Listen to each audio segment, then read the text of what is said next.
Hey everyone, it's Sidechains here, and today I'm going to be bringing you my NBA predictions of seeding wise 1 through 8 in the Eastern Conference.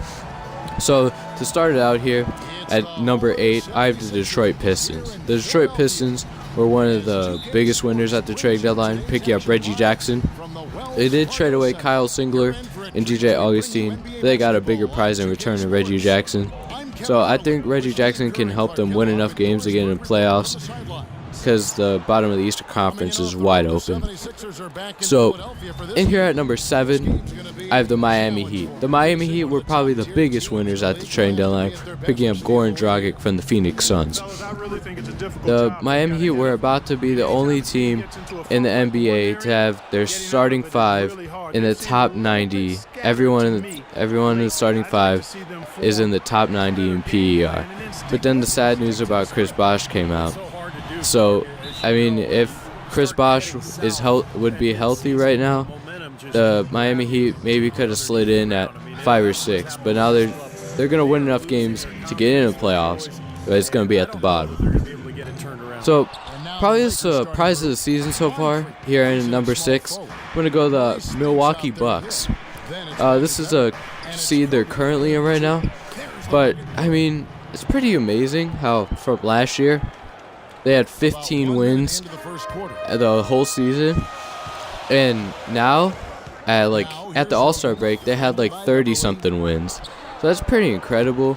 I mean, they did trade away their best player in Brandon Knight at the deadline, but they picked up Michael Carter-Williams, Tyler Ennis, and Miles Plumlee. So I think they did pretty well. Here on the number 5, I have the Washington Wizards. As of late, the Washington Wizards have looked like a mess. They've got blown out by 30 twice in a row. I mean, they just look like a complete mess. But I do think they're gonna clean it up. I think they're gonna clean it up enough to stay at the 5 seed. I don't think they're gonna get together enough to make a run at any of the top seeds anymore. They're just falling apart, it looks like to me. So, in here at number 4, I have the Chicago Bulls. I mean, with the news of Derrick Rose, Derrick Rose is one of their best players on the team. So, I mean, but they still do have Jimmy Butler, Pau Gasol, Joakim Noah. So, I mean, they're still going to be competitive and contenders in the East. So I put them in at number 4 because they can still be competitive and win games and stuff like that. So in here at number 3, I have the Toronto Raptors with All-Star Kyle Lowry and DeMar DeRozan.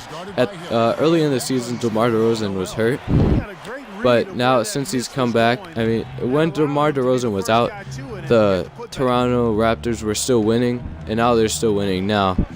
But yeah, I think the two of them can lead their team to a 3 seed in the East. Just the two of them are a pretty good duo.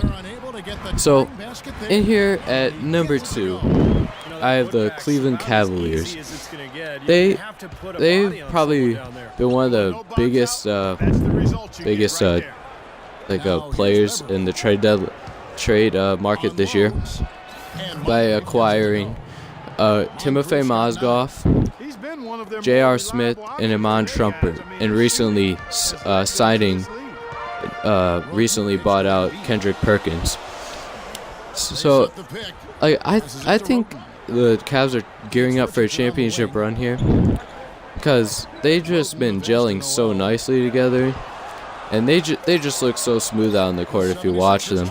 It's just fun to watch. I don't think they're gonna win enough to catch Atlanta because they're 9 games back, but I think they're gonna win enough to get that number 2 seed. And then here at number 1, we got the Atlanta Hawks. Atlanta has been a surprise this season too. Nobody thought they were gonna win this many games. They've just been moving the ball, just team basketball. That's what it's all about. So yeah, I have them in at number 1. They've just won so much already. I don't think anybody can catch them. But yeah, that's been my Eastern Conference predictions. I'll do the West soon. So this has been your boy Sidechains here, and I'll talk to you guys later.